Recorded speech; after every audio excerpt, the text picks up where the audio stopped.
The reason Pydantic AI deserves a full setup video is not that it makes agents magical. It is that it brings the Pydantic mindset to agent development. The official repo calls it an AI agent framework, the Pydantic way.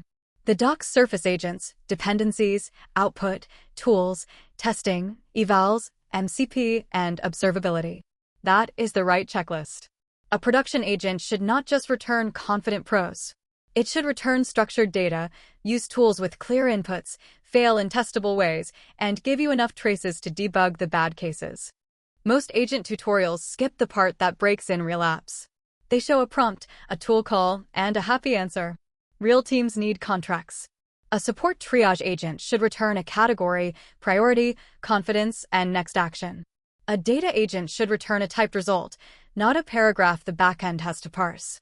Pydantic AI is attractive because Python teams already trust Pydantic for validation.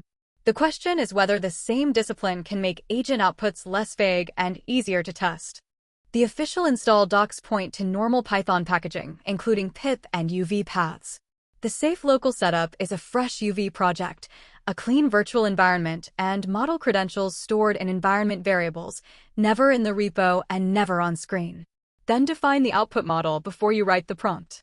That order matters. If the output contract comes first, the prompt has to serve the application. If the prompt comes first, you are tempted to accept whatever text the model gives you. The first useful demo is a support ticket triage agent. The input is a short customer ticket. The output is a Pydantic model with category, urgency, summary, and suggested response. Add one tool that looks up a local order status from a JSON file. That keeps the demo honest.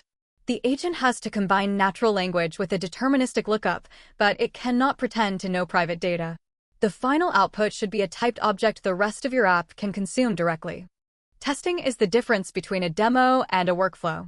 Start with 3 cases: a clean refund request, an ambiguous account problem, and a hostile instruction that tries to override the policy. Then check the structured output shape and the important fields. Evals do not need to be fancy at first. A small table of expected categories and failure notes is already better than vibes.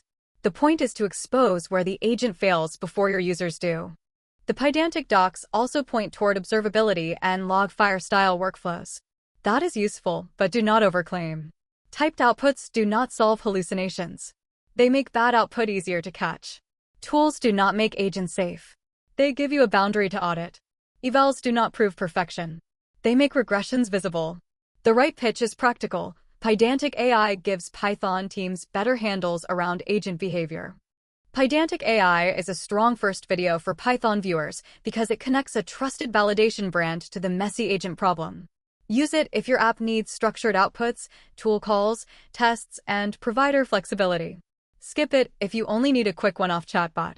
The winning habit is simple: model the output, add the smallest tool, run adversarial examples, and keep the agent inside a test loop before you connect it to production data.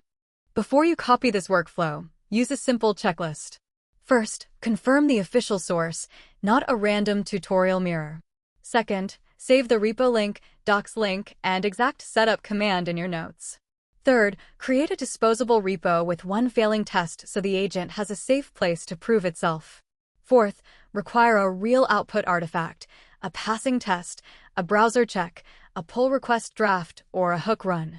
Fifth, review the diff yourself.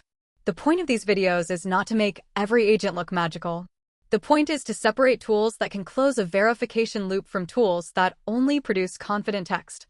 If the tool passes the small benchmark, then try it on a real project. If it fails the small benchmark, do not let branding, stars, or hype talk you into giving it more access. Keep the loop boring, visible, and reversible.